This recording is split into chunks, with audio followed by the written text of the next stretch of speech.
জনাইছো news 18 Assam north ইষ্টৰ digital লাইভলৈ আৰু এই মুহূৰ্তত আহি পৰিছে এটা ডাঙৰ খবৰ যে বিৰোধীৰ মিত্ৰতাত এতিয়া বিভাজন এক প্ৰকাৰ স্পষ্ট হৈ পৰিছে শেহতীয়াকৈ আমি দেখিবলৈ পাইছিলো যে ৰাইজৰ দলেই হওক অসম জাতীয় পৰিষদ এটাকৈ যি বিৰোধী মিত্ৰ দলসমূহ আছে তেওঁলোকে কৈ আছে যে কংগ্ৰেছে মিত্ৰতা শীঘ্ৰে চূড়ান্ত কৰিব লাগে আৰু তাৰ মাজতে এই মুহূৰ্তত আহি পৰিছে ডাঙৰ খবৰটো যে 26ত এক প্ৰকাৰ অকলে নিৰ্বাচন খেলাৰ হুংকাৰ দিছে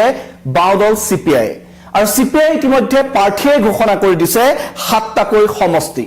শিৱসাগৰ নাজিৰা তিতাবৰত সিপিআই প্ৰাৰ্থীত্ব প্ৰদান কৰাৰ কথা ইতিমধ্যে ঘোষণা কৰিছে আৰু মৰিগাঁও ঢকুৱাখনা ডিমো আৰু গৌৰীপুৰৰ প্ৰাৰ্থীৰ নামো ইতিমধ্যে ঘোষণা কৰিছে সিপিআই আজি গুৱাহাটীত এক সংবাদমেল সম্বোধন কৰি সিপিআই নেতৃত্বই এই কথা ঘোষণা কৰিছে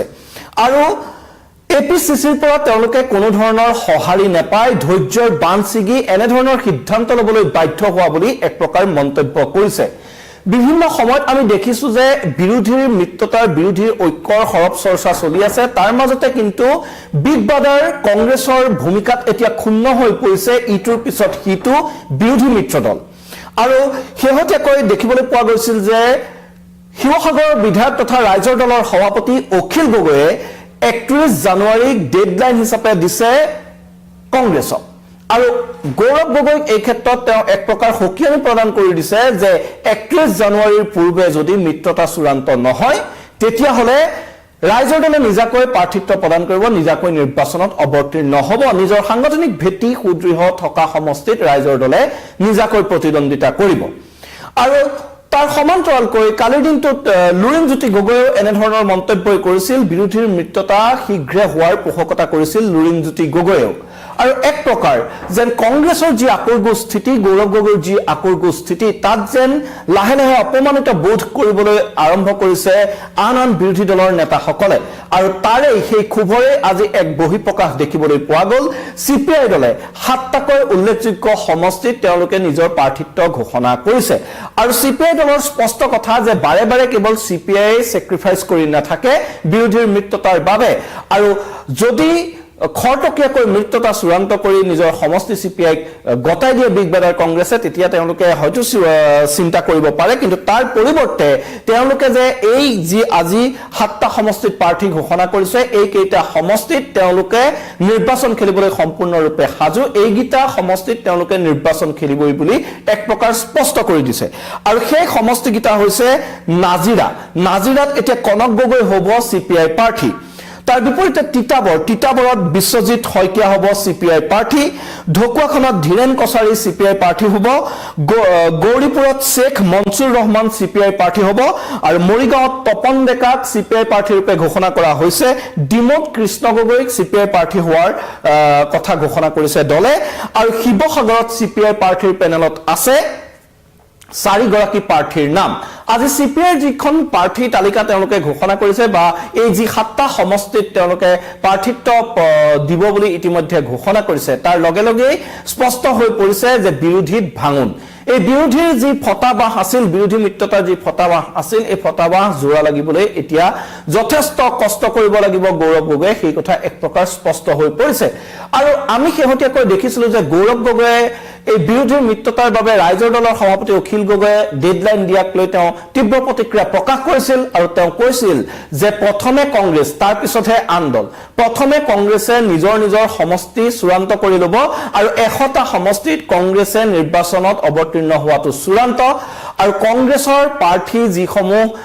তেওঁলোকৰ প্ৰাৰ্থীত্বৰ দাবীদাৰ আছে যিহেতু আজি কংগ্ৰেছৰ প্ৰাৰ্থীত্বৰ বাবে আবেদনৰ অন্তিম দিন আছিল আজিও দেখিবলৈ পোৱা গৈছে যে প্ৰাৰ্থীত্ব বিচাৰি কংগ্ৰেছৰ ৰাজীৱ ভৱনত যথেষ্ট ভিৰ আছে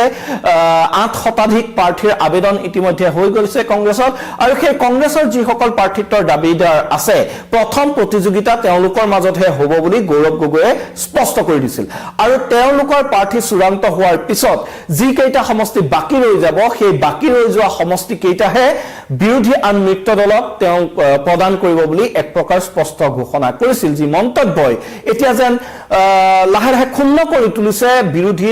আন মিত্ৰ দলসমূহক কংগ্ৰেছৰ মিত্ৰতা ঐক্যবদ্ধ হোৱাৰ পূৰ্বেই যে এক প্ৰকাৰ বিৰোধীত এতিয়া ভাঙন স্পষ্ট হৈ পৰিছে সেই কথা নিশ্চিত আৰু তাৰ আজি স্পষ্ট প্ৰমাণ হ'ল CPI দলে 7টা সমষ্টিত প্ৰাৰ্থী ঘোষণা কৰিছে আৰু বিৰোধী দলপতি দেৱব্ৰত শইকীয়াৰ সমষ্টি নাজিৰাত এতিয়া প্ৰাৰ্থী ঘোষণা কৰিছে CPI দলে কথাবোৰ যথেষ্ট লক্ষণীয় হ'ব আৰু কিয়নো এতিয়া দেখিবলৈ পোৱা গৈছে যে শিৱসাগৰতো CPI দলে প্ৰাৰ্থিত্ব আগবঢ়াব বুলি এক প্ৰকাৰ ঘোষণা কৰিছে আৰু ৰাইজৰ দলেও যদি তাত প্ৰাৰ্থিত্ব আগবঢ়ায় CPI যদি তাত প্ৰাৰ্থিত্ব আগবঢ়ায় আৰু শেষ মুহূৰ্তত যদি কংগ্ৰেছৰ সৈতে কোনো ধৰণৰ ঐক্য নহয়গৈ আৰু তাত যদি কংগ্ৰেছেও প্ৰাৰ্থিত্ব আগবঢ়ায় তেতিয়াহ'লে কি হ'ব ফলাফল সেয়া সহজে অনুমেয় আৰু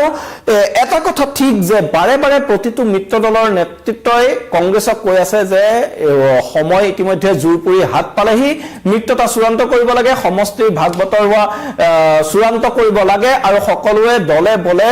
নিৰ্বাচনৰ বাবে লাগি যাব লাগে কিন্তু কংগ্ৰেছৰ যি লেহেমীয়া গতি কংগ্ৰেছৰ যি এই খামুকীয়া গতি সেই খামুকীয়া গতিয়ে যেন এতিয়া ক্ষুণ্ণ কৰি তুলিছে প্ৰতিটো মিত্ৰ দলক আৰু তাৰে স্পষ্ট উদাহৰণ আজিৰ এই সংবাদমেল যোগে CPI যি কথা ঘোষণা কৰিলে সেয়া সংবাদমেলত CPI কি কথা ক'লে আমাৰ ওচৰতে কিছু মন্তব্য আছে সেই মন্তব্য আপোনালোকক শুনাই ল'ব বিচাৰিছো আমাৰ বিৰোধী ঐক্য মঞ্চৰ কিছুমান দলৰ কৰ্মকৰ্তা মানে নেতা কৰ্মীয়ে আলোচনা কৰা শুনিছোঁ যে কমিউনিষ্ট পাৰ্টিক বা বিশেষকৈ CPI আসন দি কি লাভটো আছে তেওঁলোকক আসন দি সমষ্টিটো হেৰুৱাৰ কাৰণে কিয় চেষ্টা কৰা হয় এই ধৰণৰ আলোচনা হৈছে গতিকে এইবিলাক কথাত আমি ক্ষোভিত হৈছোঁ আচলতে এই নিৰ্বাচনত আচলতে আমাৰ পাৰ্টি জাতীয় পৰিষদৰ যিটো নিৰ্দেশনা বা পৰামৰ্শ জাতীয় পৰিষদৰ সভা যোৱা জানুৱাৰী মাহৰ 19 তাৰিখৰ পৰা 21 তাৰিখলৈকে হৈছে খাম্মামত তাতো এটা নিৰ্দেশনা দিছে যে যিবিলাক ৰাজ্যত বিজেপি চৰকাৰৰ শাসন আছে এই যিবিলাক ৰাজ্যত বিজেপি চৰকাৰৰ শাসন আছে এই চৰকাৰৰ বিৰুদ্ধে আমি আচলতে ঐক্যবদ্ধভাৱে সন্মানজনক নীতিৰ ভিত্তিত আসন ভাগ বতৰাৰ জৰিয়তে এক বিকল্প মৰ্চাৰ ভিত্তিত আগবাঢ়িবৰ কাৰণে পৰামৰ্শ দিছে গতিকে তেনে প্ৰেক্ষাপটত আমি অসমত যেহেতু বিজেপি মৰ্চাৰ চৰকাৰ আছে এই চৰকাৰক আমি ক্ষমতাৰ পৰা আঁতৰ কৰিবৰ কাৰণে আমি ঐক্যবদ্ধভাৱে আগবাঢ়িছোঁ যোৱা সময়ছোৱাত আগবাঢ়ি যাওঁতে আমাৰ তৰফৰ পৰা যোৱা 2 জানুৱাৰীত কংগ্ৰেছৰ তৰফৰ পৰা আমাক বিচাৰিছিল যে আপোনালোকে কোন কোন সমষ্টিত নিৰ্বাচন খেলিব বিচাৰে আমি ইতিমধ্যে আমি তেখেতসকলক আমি এই 7টা সমষ্টিৰ তালিকা আমাৰ পাৰ্টিয়ে ঠিক কৰা মতে আমি তেখেতসকলক অৱগত কৰিছোঁ যেটো আমাৰ যোৱা এই 7টা সমষ্টিৰ সন্দৰ্ভত আমাৰ যোৱা 20 ডিসেম্বৰ যিখন ৰাজ্য পৰিষদৰ সভা শিৱসাগৰত অনুষ্ঠিত হৈছিল এই সভাই সৰ্বসন্মতিক্ৰমে গ্ৰহণ কৰিছিল সেই সমষ্টি কেইটা হৈছে শিৱসাগৰ জিলাত শিৱসাগৰ সমষ্টি আৰু নাজিৰা সমষ্টি আৰু ডিমৌ সমষ্টি যোৰহাট জিলাত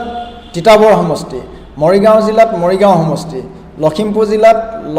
ঢকুৱাখানা সমষ্টি আৰু গৌৰীপুৰ সমষ্টি নামনিত গৌৰীপুৰ সমষ্টি এই 7টা সমষ্টি আমি আইডেন্টিফাই কৰি আমাৰ জিলাবিলাকৰ তেওঁলোকৰ সমষ্টিবিলাকত কোন কোন প্ৰাৰ্থী হ'ব এই প্ৰাৰ্থীসকলৰ নাম তেখেতসকলে আমাক প্ৰেৰণ কৰিছে সেই অনুসাৰে আমি শিৱসাগৰত আমি 3 জনৰ নাম আমি ৰাখিছোঁ আমাক প্ৰেৰণ কৰিছে হেতু আমি ফাইনেল কৰিম 3 জনৰ ভিতৰত কোনজনে খেলা হয় যে মদন বৰুৱা নাম আহিছে কমৰেড সত্যেন্দ্ৰ গগৈ নাম আহিছে অনুপ গগৈ নাম আহিছে সুভাষিনী বৰুৱাৰ নাম আহিছে এধৰণে শিৱসাগৰ সমষ্টিৰ পৰাই নাম আহিছে ঠিক তেনে এনেদৰে আজি সংবাদমেলত এতিয়া সৰব হৈছে CPI নেতৃত্ব আৰু তেওঁলোকে এটা কথাই কৈছে যে অসম প্ৰদেশ কংগ্ৰেছ কমিটিৰ যি অনিহা যি তেওঁলোকৰ বাৰে বাৰে ৰৈ তেওঁলোকৰ পৰা যেতিয়া সহাৰি নাই পোৱা এতিয়া অতিষ্ঠ হৈ এনেদৰে তেওঁলোকে এই কঠোৰ পদক্ষেপ ল'ব লগা হৈছে তাৰ সমান্তৰালকৈ CPI দলে কিন্তু এটা খুব উজাৰিছে যে বিগত সময়তকো CPI দলক এনেকুৱা এটা সমষ্টি দি দিয়া হয় যিটো সমষ্টিত তেওঁলোকে জিকাৰ কোনো সম্ভাৱনা নাথাকে তেনেকুৱা এটা সমষ্টি দি দিয়া হয় আৰু আজি এই CPI নেতৃত্বই কৈছে যে যিকেইটা সমষ্টিত তেওঁলোকৰ তেওঁলোকৰ সাংগঠনিক ভেটি আছে তেনে সমষ্টিতহে তেওঁলোকে প্ৰাৰ্থিত্ব প্ৰদান কৰিব আৰু তেনে সমষ্টিত যদি এইবাৰ তেওঁলোকক নিদিয়ে আৰু এই ক্ষেত্ৰত তেওঁলোকে এটা কথা কোৱা পৰিলক্ষিত হৈছে যে সিপিআইক এটা সমষ্টি দি কিয় এই সমষ্টিটো নষ্ট কৰিব লাগে এনে ধৰণৰ কথা বতৰা কংগ্ৰেছৰ ভিতৰ চৰৰ পৰা এতিয়া আহিছে হেতু মোৰ কথা নহয় সিপিআই নেতৃত্বই কোৱাৰ কথা তেনে ধৰণৰ কথা বতৰা যদি চলে তেতিয়া হলে মিত্ৰতা কিদৰে সম্ভৱ হ'ব সেই প্ৰশ্ন আজি সিপিআই নেতৃত্বই কৰিছে আৰু এই ক্ষেত্ৰত এতিয়া বিৰোধীয়ে হাতে হাত ধৰি আগবাঢ়িবনে এনেদৰে এককভাৱে তেওঁলোকে নিৰ্বাচনত অৱতীৰ্ণ হ'ব সেই সিদ্ধান্ত কিন্তু বিগ ব্ৰাদাৰ কংগ্ৰেছে ল'ব লাগিব আৰু প্ৰতিটো দলৰ নেতৃত্বই এতিয়া কৈছে যে জোৰ পৰি হাত পালেহি এতিয়া আৰু ৰৈ থকাৰ সময় নাই শীঘ্ৰে মিত্ৰতা চূড়ান্ত কৰিব লাগে আৰু যেহেতু অখিল গগৈয়ে বান্ধি দিয়া ডেডলাইনৰ মাজত মাত্ৰ 2টা দিন বাকি আছে এই কেইটা দিনৰ ভিতৰত এতিয়া ইটোৰ পিছত সিটো বিৰোধী দলে কংগ্ৰেছক এনেদৰে হেঁচা প্ৰদান কৰাৰ পিছত গৌৰৱ গগৈয়ে কি ভূমিকা লয় সেয়া কিন্তু লক্ষণীয় হ'ব ইতিমধ্যে গৌৰৱ গগৈৰ ওপৰত ৰাজনৈতিকভাৱে যথেষ্ট চাপ দেখিবলৈ পোৱা গৈছে এফালে মিত্ৰ দলৰ চাপ আনফালে গৌৰৱ গগৈ এছআইটিৰ ৰিপৰ্টটো দাখিল কৰিব বুলি মুখ্যমন্ত্ৰীয়ে ইতিমধ্যে ঘোষণা কৰিছে 8 ফেব্ৰুৱাৰী তাৰ মাজত এতিয়া নিজৰ ৰাজনৈতিক বৈতৰণি পাৰ কৰিবলৈ গৌৰৱ গগৈয়ে কেনে ধৰণৰ বিচক্ষণতাৰ পৰিচয় দিয়ে তাৰ ওপৰত কিন্তু সকলোৰে দৃষ্টি নিবদ্ধ থাকিব আৰু এটা কথা ঠিক যে যদি এই বিৰোধী দলসমূহক একেলগ কৰি তেওঁ ঐক্যবদ্ধ কৰি নিৰ্বাচনত অৱতীৰ্ণ হ'ব নোৱাৰে তেতিয়াহলে 26ত বিজেপিক এক প্ৰকাৰ ওয়াকওভাৰ দিয়াৰ দৰেই হ'ব আৰু সেই কথা সহজে অনুমেয় সেই কাৰণে এই ক্ষেত্ৰত এতিয়া প্ৰদেশ কংগ্ৰেছৰ নেতৃত্বই কি ভূমিকা লয় তাৰ ওপৰত সকলোৰে দৃষ্টি নিবদ্ধ থাকিব কিন্তু এই মুহূৰ্তত এটা কথা স্পষ্ট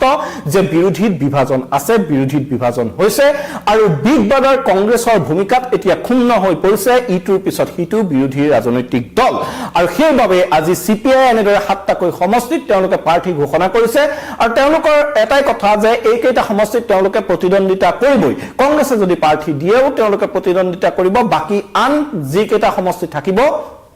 সেইকেইটা সমষ্টিতহে তেওঁলোকে কংগ্ৰেছ বা আন মিত্ৰ দলক সহায় কৰিব এইকেইটা সমষ্টি তেওঁলোকক লাগিব বুলি এক প্ৰকাৰ চূড়ান্ত কৰি দিছে মই সমষ্টিকেইটা পুনৰ ক'ব খুজিছো যে অখিল গগৈ শিৱসাগৰ সমষ্টি ঠিক তেনেদৰে দেৱব্ৰত শইকীয়াৰ নাজিৰা সমষ্টি ঠিক তেনেদৰে কংগ্ৰেছৰ দুৰ্গ হিচাপে পৰিচিত তিতাবৰ সমষ্টি গৌৰৱ গগৈৰ নিজৰ সমষ্টি বুলি ক'ব লাগিব প্ৰয়াত তৰুণ গগৈৰ যি সমষ্টি সেই তিতাবৰ সমষ্টি এইবাৰ সিপিআই বিচাৰিছে ঠিক তেনেদৰে মৰিগাঁও ঢকুৱাখানা ডিমৌ গৌৰীপুৰৰ প্ৰাৰ্থী এক প্ৰকাৰ ঘোষণা কৰিছে এই কথা এতিয়া বিগ ব্ৰাদাৰ কংগ্ৰেছে কেনেকৈ মানি ল'ব এই কথা গৌৰৱ গগৈ কেনেকৈ মানি ল'ব আৰু যেহেতু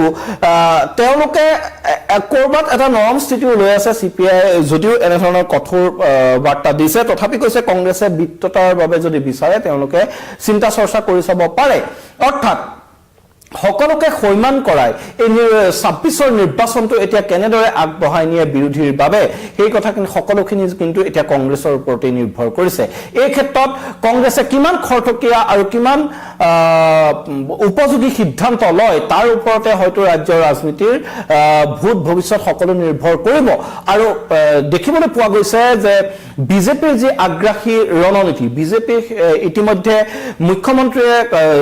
বিভিন্ন সভায় সমিতিয়ে বিশেষকৈ মহিলা উদ্যমিতা আঁচনিৰ চেক প্ৰদান কৰি সমষ্টিয়ে এক প্ৰকাৰ নিৰ্বাচনী ৰণসিঙা বজাই আছে তাৰ সমান্তৰালকৈ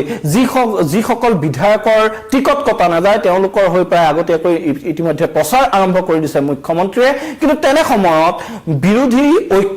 আজিলৈকে গঠন নহল বিৰোধীয়ে নিজৰ প্ৰাৰ্থী চূড়ান্ত কৰিব পৰা নাই কোন সমষ্টিত তেওঁলোকে প্ৰাৰ্থী দিব কোন সমষ্টিত কোনটো দলে প্ৰতিদ্বন্দ্বিতা কৰিব সেইখিনি কথাই আজিলৈকে চূড়ান্ত হোৱা নাই আৰু ইয়াৰ বাবে এতিয়া মিত্ৰ দলৰে তীব্ৰ ক্ষোভৰ সন্মুখীন হ'বলগীয়া হৈছে প্ৰদেশ কংগ্ৰেছৰ সভাপতি গৌৰৱ গগৈ তথা প্ৰদেশ কংগ্ৰেছৰ নেতৃত্ব এআইচিচিৰ নেতৃত্ব এতিয়া এই ক্ষেত্ৰত সকলোকে একেলগ কৰি সকলোকে হৈমান কৰি কেনেদৰে নতুন ৰণনীতিৰে কংগ্ৰেছ দল আগবাঢ়ে তাৰ ওপৰত সকলোৰে দৃষ্টি নিবদ্ধ থাকিব এই মুহূৰ্তত মই মৃদুপৱন গোস্বামীয়ে বিদায়